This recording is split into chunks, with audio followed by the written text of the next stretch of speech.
Hey guys, 24/7 here, and I am here with my AEW Double or Nothing review. I'm finally doing this review. I am filming this, technically, Wednesday.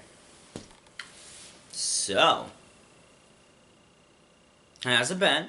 I know it's been a few days since we uploaded. I just needed a break. I was gonna film this Monday, because I actually had off Monday, because I work 4/10s, Monday, Tuesday, Wednesday, Thursday. But now this week we're working because of Memorial Day. Tuesday, Wednesday, Thursday, Friday, and then it'll go back to normal. But I'm filming this review this week. So if you saw earlier this week, Zach and I think it was like Sunday. Zach posted the King and Queen of the Ring review. And we posted predictions. No, not predictions. The live stream, which is thanks for watching. I'm really surprised how well that live stream turned out. Come on.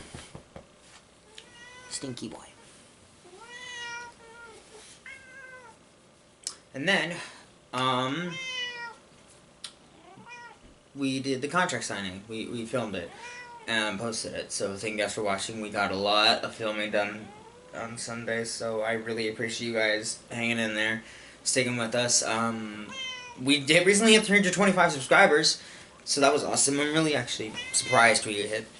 Alright, let's get to 350 before my birthday. Can we do that, guys? Awesome.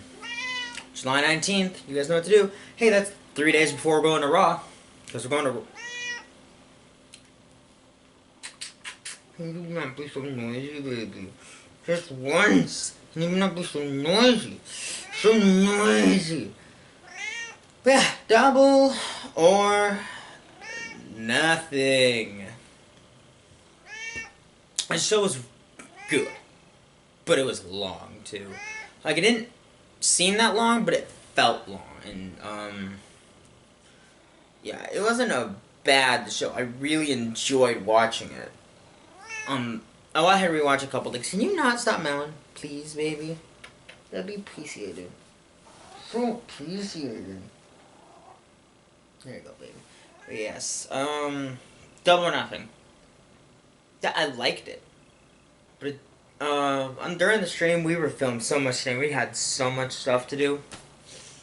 And we literally couldn't watch one of the matches because we were looking for Phoenix's keys. Little bitch. Yeah, I'm still a little salty about the, well, I'm not salty about the fucking contract signing. What? Totally not. I know, right?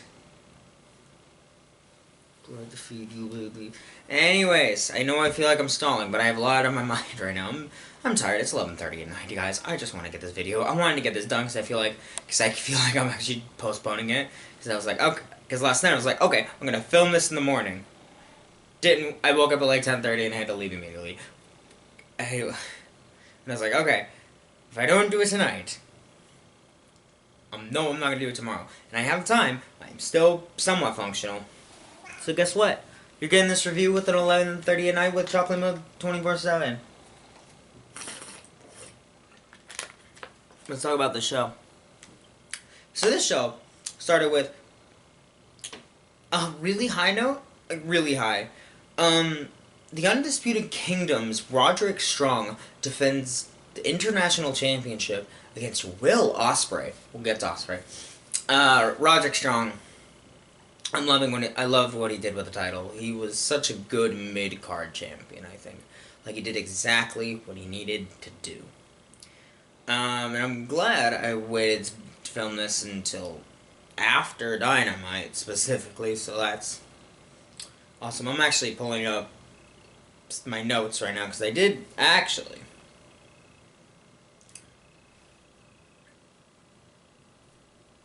film some stuff. Yeah. Yeah. This match was so good. Like, Christ alive. It's Will Ospreay, Roderick Strong, which is a match, you know, a few years ago you told me what happened, I might have believed you that, like, it might have happened, but now these two guys, and these points in their careers, they had a great fucking match. Like, oh my god, that match was really good. Like, these two just had a great wrestling match. Like, just straight up. Roddy's so good with his backbreakers. Will Ospreay doing his stupid flips. Like, fuck, man. Yeah. Right. Strong was accompanied by his Undisputed Kingdom group, two members, Matt Taven and Mike Bennett. Yeah, we'll get. I don't know. Like this, I feel like something needs to happen with this faction because otherwise, it is just another faction right now. I know they're building towards something, and trust me, they built towards something. But yeah, this they just kind of knocked the shit out of each other. Then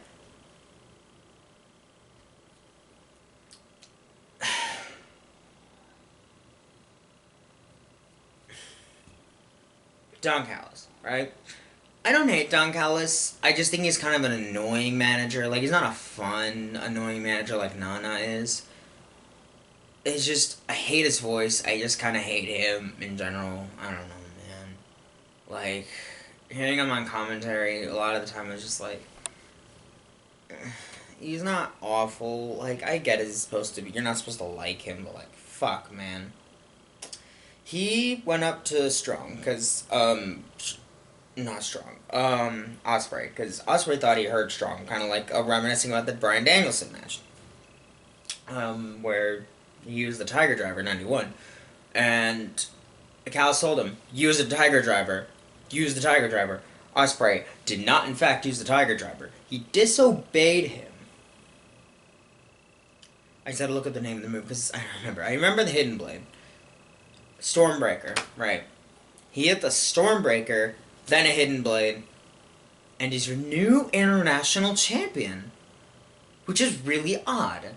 Because I didn't do predictions, but I thought Strong would win. By chicanery, obviously, but I didn't think they put a belt on Ospreay this quick. Then again, AEW just likes putting titles on people, and apparently they're working on more titles.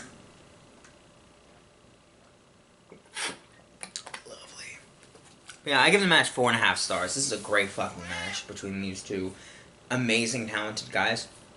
Now Ospreay, tonight, on Dynamite, won a casino gauntlet match to get an AEW title shot at Forbidden Door. And he's they're already doing Swerve Ospreay. Already? I know spoilers for the AEW title match, but Swerve won. They're already doing Swerve Ospreay. Already. Next month. This coming month. Jesus H. Oh my god. Like, why? Why are you so obsessed with eating my phone, my guy? But yeah, like, I don't know. I don't know if I want that match. I kind of wanted that match at All In, you know?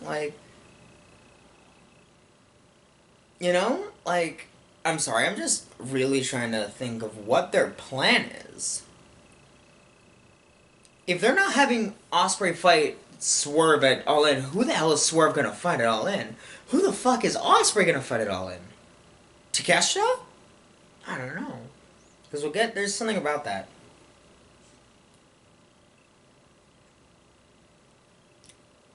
Yeah. Next, the Bang Bang Gang. Love that they're calling them that instead of Bullet Club Gold, which I think I know why they're doing that. So Jay White and the Guns defended the Unified World Trios Championship against Death Triangle. So this is a match we didn't watch, because you're looking for Phoenix Keys. On a rewatch, it's a good match, yeah. There's some good shit. Death Triangle's awesome.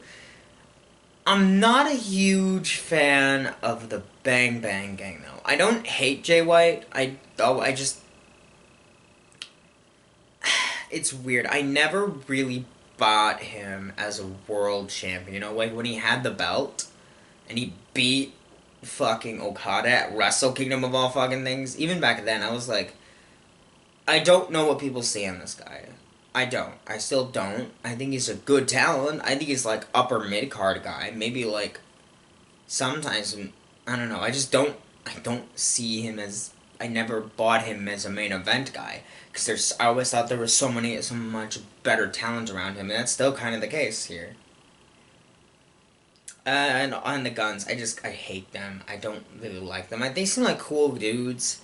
I just hate the way they're presented. I feel like they don't have a good character to them. I feel like they're just not very interesting.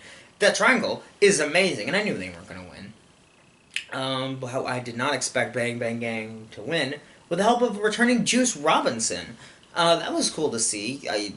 Sure, they won. I give the match 3 stars. Like, it was a good match, good stuff. Like, I didn't care while watching it. It was just a good trios match, I guess. Next, Timeless Toni Storm defends the AEW Women's World Championship against Serena Deeb. So, in the build, specifically, I think it was on the Collision or the Dynamite beforehand, Deeb attacked Storm, and I was like, is Storm the babyface? Which is cool. I wouldn't mind seeing her turn to a more babyface role. I don't know. But I think of all the title defenses Storm has had, or the matches under this character, I think this was her best one. She had a great dance partner as well. Serena Deeb is so underrated, I think. I think she always does really good work. And she did really good here. She went for the throat against Storm.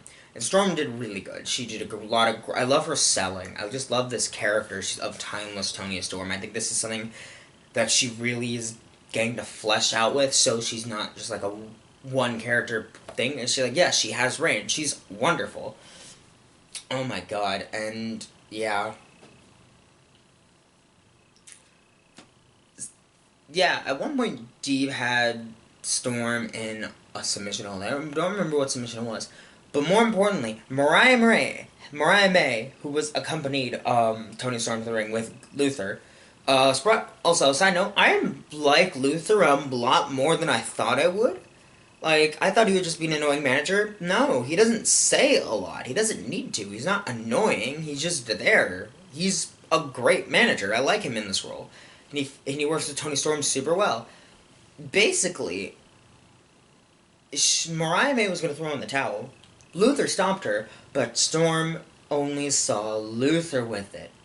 So she yelled at him. That's a little bit of story thing. I think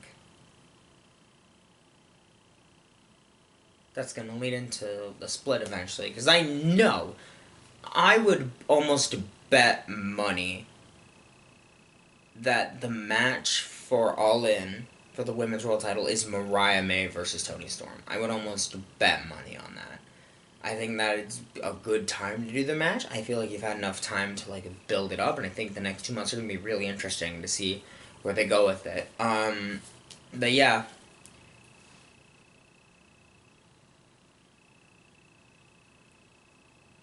Yeah,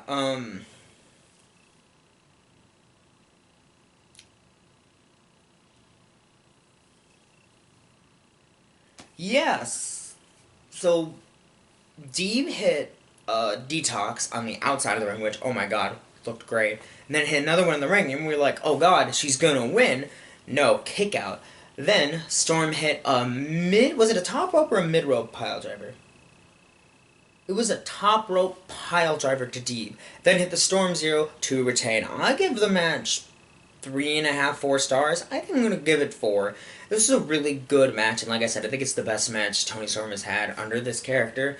Like I said, great dance partner. I just really interested to see how the character grows and develops from here. Like, they planted seeds for something. I'm really excited to see where it goes. The next match.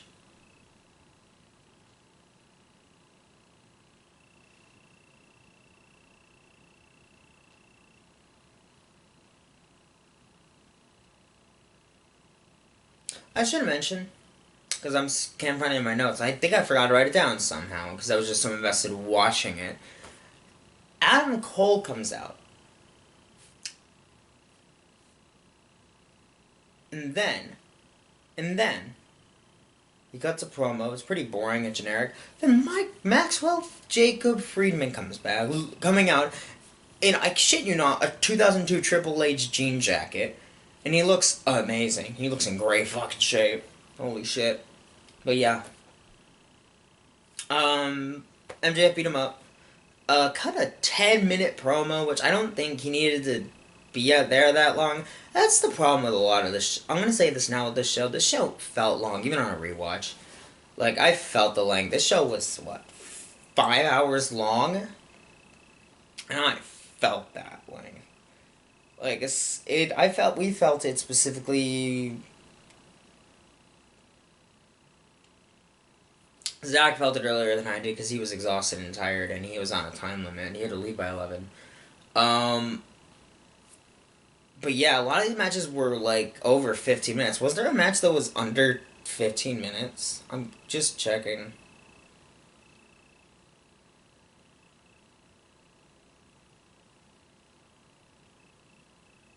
Yeah, no. The shortest match was the trios match? The trios match and the triple threat. Both of them were about 12, 13 minutes. There was no match shorter than 10 minutes, which I'm okay with, but like, fuck, man. Cut one or two things. I think you could have cut, like, a few things from the show. You would have been fine. But yeah, like, the trios match could have been, I think you could have put that on like, Dynamite or Collision or something. Then this next match, Trent Beretta versus Orange Cassidy. I hate to say this, I don't think should have been on this card. I don't. I understand that it's like one of the few non-title matches, but guys, hear me out. Like, fucking hell. This match is good. I don't think it belonged in this card. I don't. It was good. Good moves. Orange Cassidy wins. I'm sorry, I watched the show like a day ago, and I watched it twice. I remember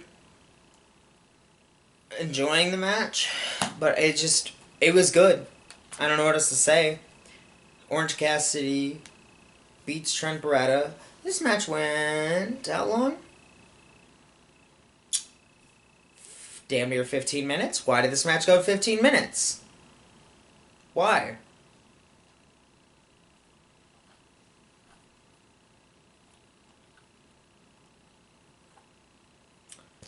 Yeah. Orange Cassidy reversed a submission into a pin and won. I give the match 2.5 stars.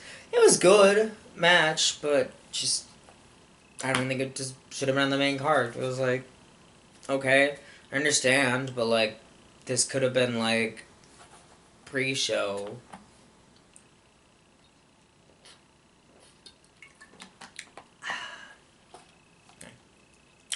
But yeah, it was an okay match. Next, the Learning Tree. Chris Jericho defends the FTW Championship against Hook and Katsuyori Shibata in an FTW Rules match. This was better than the match at Dynasty, but it's not saying much. I think having Shibata in there helped, and it was just a little more interesting than that match. I don't know. There were dice in the match. That was fucking hilarious. Big Bill came out, just wrecked house. He got put through a table, I think by Hook. And so, you know how the table is set up, right? Like the legs and then the wood. Big Bill went through it, but one of the legs was still sticking up, so it looked like Big Bill got fucking impaled. Jesus. But yeah. Then, all of a sudden, a masked man comes out, helps Jericho. Jericho pins Shibata, and who is this man? Why, it's the bounty hunter Brian Keith, who Shibata and Hook beat in a triple threat match to get this title opportunity. So I'm really interested to see if he joins the Learning Tree. I fucking hope not. I don't hate Jericho, it's just I don't care about him anymore. I'm sick of seeing him on my television. I don't hate him, it's not Baron Corbin heat, I like Chris Jericho, I like it's just, fuck, man. So expect a character change in about 6 months. I give the match 3 stars. It's good. I liked it. But hell, I think I could put on a better hardcore match. Let's move on. Next, Jon Moxley takes on Konosuke Takeshita in a title eliminator match. I think Zach pointed this out to me, But the jacket Moxley wore, I think is the exact same jacket he wore for Double or Nothing 5 years ago. So that's cool. That's interesting. Yeah, like, it was good. It was a really good match. It took a while to get going for me personally, but once it picked up, it really picked up. Takeshita looks like a fucking menace to society with his character, and I really like that. But yeah, I get people not liking, like, if it was gonna be a title eliminator, like, we all kind of thought Takeshita would win. And if it was for the title, I had a feeling Moxley would win because he's under contract, and I get it. And and we'll get to why I think the choices that were made. But it was a good match. Takeshita attacked Moxley's arm the whole time, and damn, I forgot how good Moxley's as it's selling. And he didn't bleed this time. Holy shit, he didn't fucking bleed. It was weird, but I'm okay with that. You don't need to bleed every match, bro.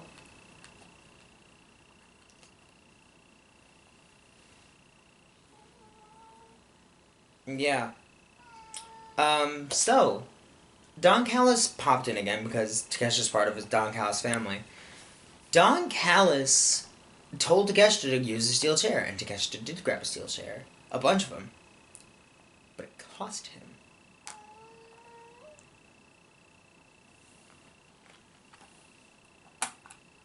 Moxley hilariously hit a curb stomp. Weird. I wonder where he learned that move. Not from a certain Tyler Black. But yeah, and then hit the Particum shift? I think that's what it's called. As soon as I see it, I call it Dirty Deeds. I don't know if you saw on live stream, but Zach, whenever he sees someone like Moxley, he still calls him like Dean Ambrose or something like that. Because, yeah, that's just how we knew them. He doesn't watch a lot of stuff outside of WWE, so, as you can imagine. Yeah. Oh, hi, bud. You want to hear me talk about AEW? Wow. But yeah, Moxley wins, so I think the reason they made this a title eliminator match. Now, I don't know why they made it a title eliminator. I think they could have just had it for the title. And I get that, like, oh, not everyone gets a title match. I think it's a New Japan thing. And also that's why I think Moxley won this match, because I don't think they want their main champion fucking losing a match just on a random pay-per-view in a title eliminator match, you know? But yeah. This is a good match. I'll give it 3.5 stars. It really won me over by the end. Next, a match that was really fun. This is match 7, by the way. I know.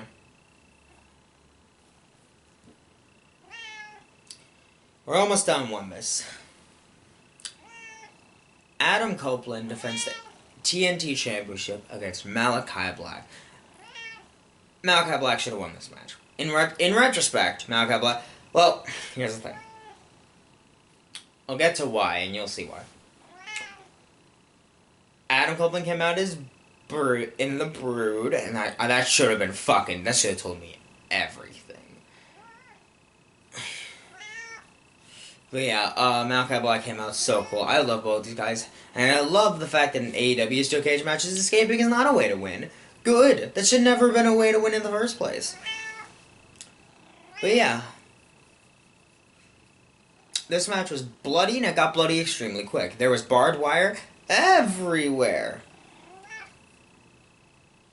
And yeah, like, fuck, this match is bloody. This match is violent. Uh, they went for each other's moves super early. Just, they beat the shit out of each other. Malachi stole Copeland's wedding ring a few weeks ago and had it as a fucking necklace. That's way to get fucking heat. I love that kind of shit.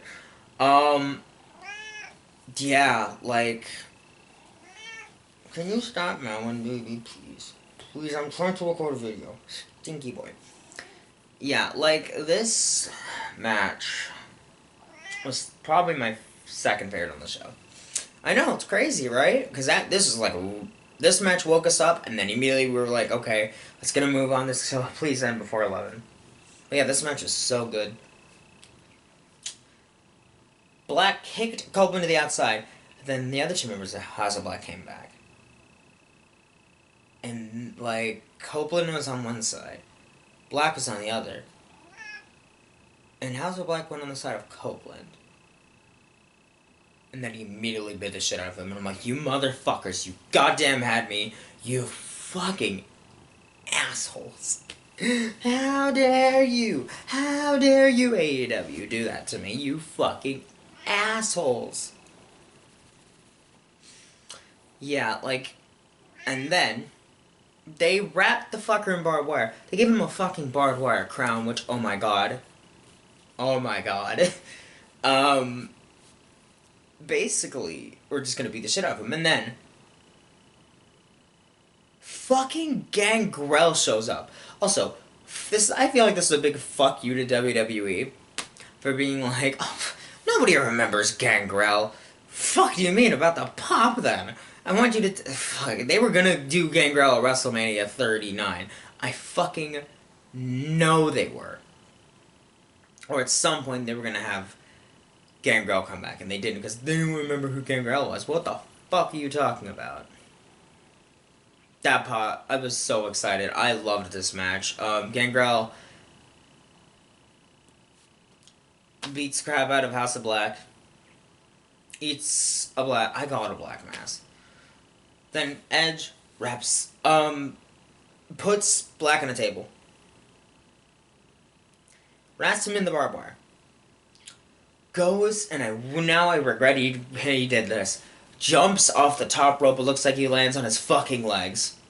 Not the top rope. On top of the cage. Looks like he lands on his legs and hits an elbow drop barely through the table. I'll get to why I wish he didn't done in a minute. But then locks him in the crossface for the win. 4.5 stars. It's a great match. But we found out the next day, or is it today or the day before? It's either today, Wednesday, or Tuesday, or Monday. One of the two. He should not have done that jump, or should have landed better.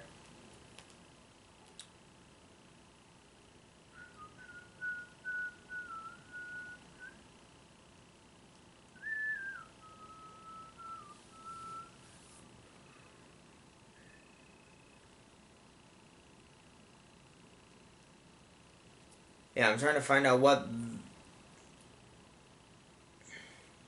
I'm trying to find what the injury was. But yeah, I heard his leg.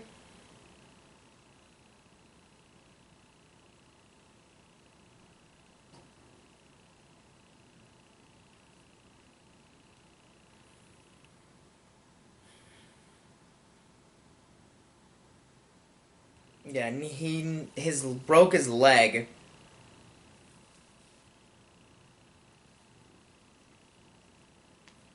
Yeah. He fractured his tibia, his shin bone. Okay. And he'll need surgery, so that sucks. So they're gonna... So the Bucks basically tried giving... Tonight on Dynamite, not...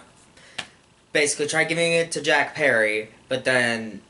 They're like, no, we're gonna have a qualification match the next couple weeks to determine who will be participating in a ladder match for the vacant title. Which I have a sneaky feeling they're gonna put on Jack Perry. I just feel like he will. He's probably gonna be the next champion. I'm not ready for it because fuck Jack Perry. We'll get to him. But yeah,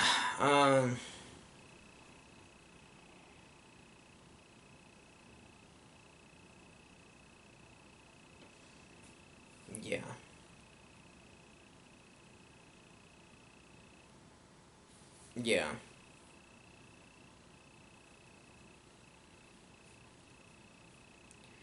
Next, in the 8th match of the show, yes, I'm going to keep doing this because this show did not need this many matches. I think Zach was right when they said, because there are 10 fucking matches on this main card. Are you kidding me? I feel like 6, 7 is the nice sweet spot. Any less, a little short, a little much, and anything more, a little much.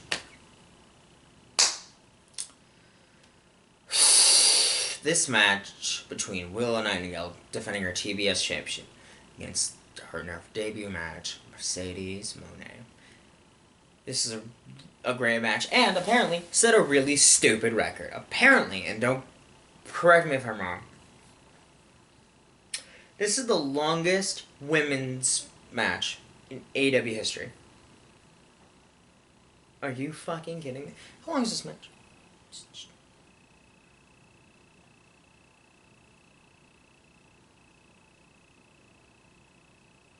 18 minutes exactly.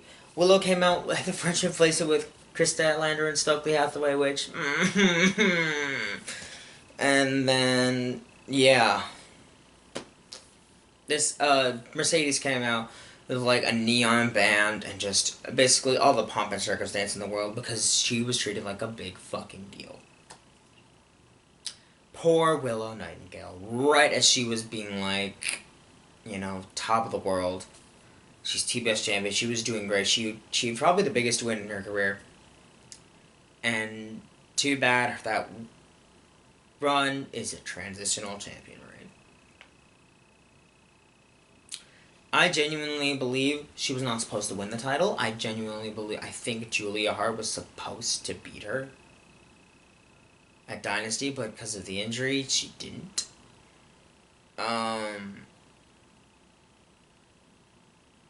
But yeah, I like Mercedes. It's weird. I don't think she should have been put in a title match in her first match. That was a really weird move, and I don't know. It's like, I feel bad because I like Mercedes. I like Willow. Willow's like the best pure babyface, one of the best pure babyfaces in the world right now. And it sucks. I wish her title reign was longer, but I guess they have other plans for her. But yeah, this match is really good. I think it was better than the other match. Zach and I were like, okay, why is this match still going? But I'm kind of happy it kept going, especially on rewatch. This is a really good match. They just went back and forth with each other. Willow using her strength to, like, you know, show she's like, yeah, she's like the stronger one. Her Mercedes is the more technical one. She, like, wore Willow down and everything.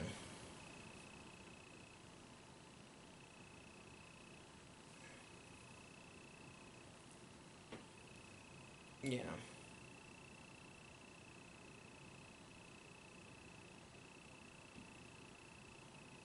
Yeah. Willow smartly went after Monet's ankle, which was the reason Monet was out for so long. Basically, Nightingale hit the powerbomb, was gonna retain, but then, while Monet was shit-talking, basically, they were still upset about this. Stokely Hathaway and Chris Statlander. They distracted the referee. What do they call it? The Monet Maker. Okay, not the bank statement anymore. Yeah, Monet hit the Monet Maker on Willow to win her not only AEW debut match, but her first title in I almost said AVW. AEW. I got 4 stars. This is a good match. Really good match. I think it was the best women's match in a long time. And even though they didn't even give us time to breathe, because after the match, Chris Statlander turned on Willow Nightingale, and Stokely Hathaway joined Chris. You could have saved this. You could have saved this until Dynamite. This didn't need to happen on this show. I get why they did it, but this show was already going on like fucking shit, like 4 hours already, and I'm gonna like, okay, I get it, but like, was already tired, and like, it just, the crowd didn't care because they were just so burnt out. I could tell the crowd was just like burnt out. Good thing the main event really helped. Also, speaking of main event, AEW build the TBS title, AEW title, and the Anarchy in the Arena match as a triple main event, and I'm like, don't do that stupid WWE shit. You know, the more WWE gets better, the more AEW becomes what I didn't like in WWE, and I don't know if I like that very much. What? Why stink? Why are you so stinky? Stop being stinky. Noisy and stinky boy. Next, the AEW World Title match as Swerve motherfucking Strickland defends the title against Christian Cage. And I'm like, cool, Christian Cage gets an AEW title match. He deserves it. He's doing some of the best work of his career. Swerve's entrance with Chris Nana. Nana comes out with like a bottle that says, "Oh, Swerve, come out and play." And oh my god, I loved the Warrior entrance. That was awesome. Cage came out, and I fucking hate Cage's gear. It looks so bad. It looks so bad. I hate the necktie. I get it. He's a dad, and I get it. But I don't care. This match was really good. I think they could have cut the match in half. I really do. A lot happened. Yeah. Nick Wayne and Mother Wayne basically tricked the referee into getting Nana kicked out, and then they got kicked out, and I'm like, oh my god. I was talking to Zach, and I'm like, I love when the ref does this, and I'm like, you're out of here. I don't know why I like that so much. It works for me. But yeah, Cage.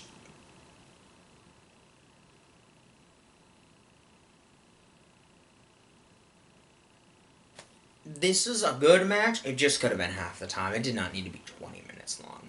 It did not, because we were just tired and exhausted, and we're just like, okay, I get it. I get why, because AEW Swerve's first big pay-per-view defense. Yeah,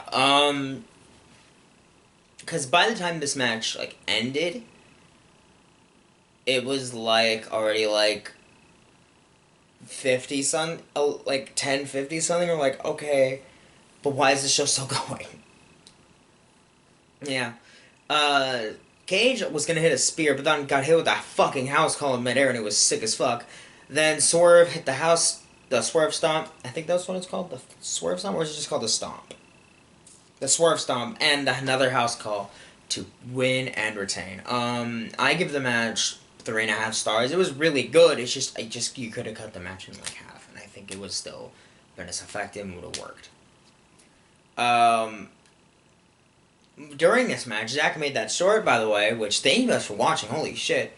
But yeah, good match. Just could have been cut in half. Next and finally, the Anarchy in the Arena match between the Elite, Matthew and Nicholas Jackson, the AEW Tag Team Champions, Kazuchika Okada, the AEW Continental Champion, and the Scapegoat Jack Perry versus Team AEW, Bryan Danielson, FTR, and had to miss Mount Everest because he was injured and was ran over by a bus a few weeks ago, Darby Allin, who was replacing Eddie Kingston. I wish it was Eddie Kingston in this match instead of Darby. Not because Darby's bad, and Darby did fantastic in this match. But poor Darby Allin. I'm probably going to put that in the thumbnail, by the way. Poor Darby Allin. Oh my fucking god, this kid went through so much shit in this match. He basically got run over. He got set. He got strung up by a rope in the middle of the fucking ring. He almost set Jack Perry on fucking fire. And I'm just going all around, but let's start at the beginning of this match, where they were just playing the theme music for the first 5 minutes. They were playing just Jack Perry's music.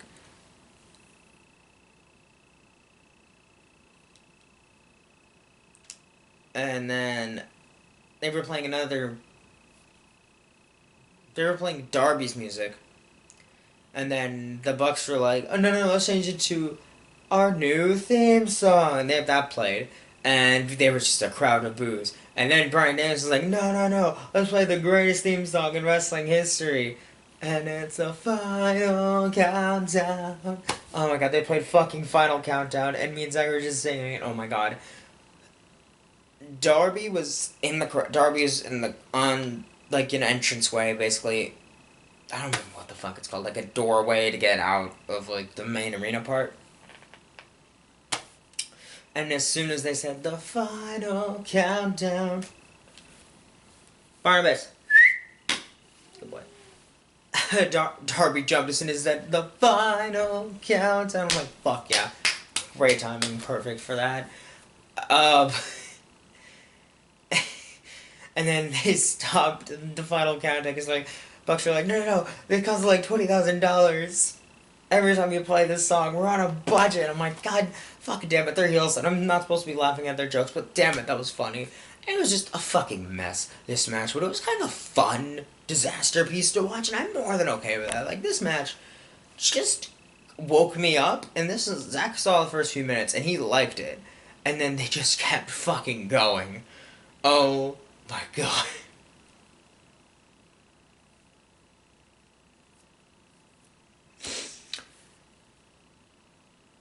Darby Allin got run over by Jack Perry. After Jack Perry, and then Darby put Jack Perry in water, but apparently that was a cover, so he could get covered in like some gel fluid so he wouldn't, get burned when they set him on fucking fire with a flamethrower. Jesus Christ? What the fuck? I have the video. I gotta find it, but yeah, like, he set this motherfucker on fire. Yeah, literally, he set his legs on fucking fire, and then the Bucks set him out.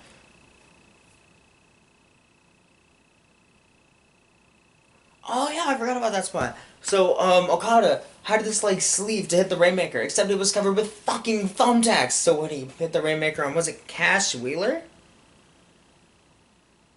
Boom! Yeah. Rainmaker with fucking thumbtacks. For fuck's sake. And then, like in the picture here, you can see, they fucking strung up Darby Allin. Like that. And then they grabbed the shoe, the brand new shoe, which they promoted, of course they did, with fucking thumbtacks. And then both super get them. Like I said, poor Darby Allin.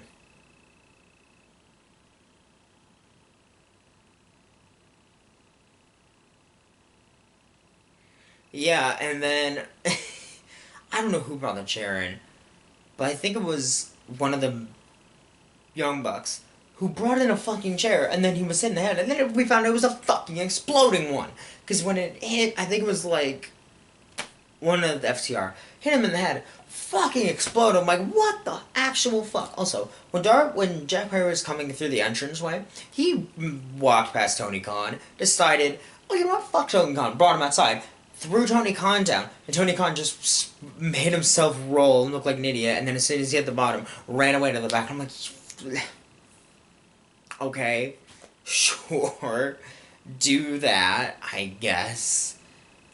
And then Okada did a jump, put someone through a table. I don't remember who was put through a table. And then someone else did a front flip through the table onto one of the Elite. It was just stupid nonsense the whole time. I'm struggling to remember because it is currently 12:17 right now. And I am just tired as fuck. Basically, they just beat the shit out of each other the whole time. And it was kind of wonderful. Like, it wasn't my favorite Anarchy in the Arena match. Does Stadium Stampede count as Anarchy in the Arena? Because if that does that, then that's my favorite. But this is up there. I loved this so much. Jack Perry hit up a psycho knee on Bryan Danielson for the win. And the Elite win. I give the match 4.5 stars. Like, this is a great fucking main event. That was super fun. Just thinking about it got me super excited because, like, so much dumb shit happened. But it was great dumb fun. Oh my god. But yeah. So that was...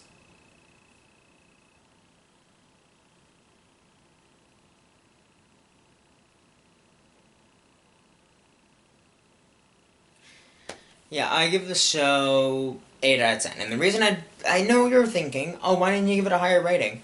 The length. It just, a lot of these matches went a little longer than they should have. They could have cut some of the matches down like 5, even maybe 10 minutes.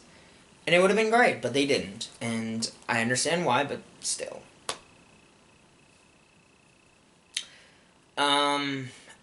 Yeah, this is a great show. Go watch Double or Nothing. I think it was really worth it. If I had to pick one to watch between King and Queen of the Ring or Double or Nothing, I'd say go watch King and Queen of the Ring. But don't miss this one either. I think this deserves to be watched. I just think WWE, as much as Zach doesn't like it, he's not a huge fan of only 5 matches. At least the shows are only like 2.5 hours long instead of like 5. You know, I'd rather watch a 2.5 hour pay-per-view than like a 5-hour one on rewatch. I'm gonna be so honest. And Zach literally said, I'm not coming over again for another AEW show. And I said, that is fine. That is understandable. You can come in for All In because it's gonna be earlier in the night. But yeah. Next. The next review you guys are getting. You guys are getting our first TNA pay-per-view review. Oh boy, you lucky people. And I don't have to watch it, but sadly, Zackinator does, because it's TNA Destination X 2010. That's gonna be weird as fuck. And it's Hulk Hogan era TNA. Whoo. And Zach texted me, and I said, I'm so sorry. And he said, at least it's better than the horror show I watched a few weeks ago. And I said, I guess so. Kurt Angle versus Mr. Anderson. AJ Styles and Abyss, that's all I know for sure. And then we watched, and then we saw the card and we're like, ugh, yikes. So hopefully it's better than the card looks. So yeah, I've been 24/7 with my Double or Nothing review, and I will see you guys next time with more awesome wrestling content. See you guys.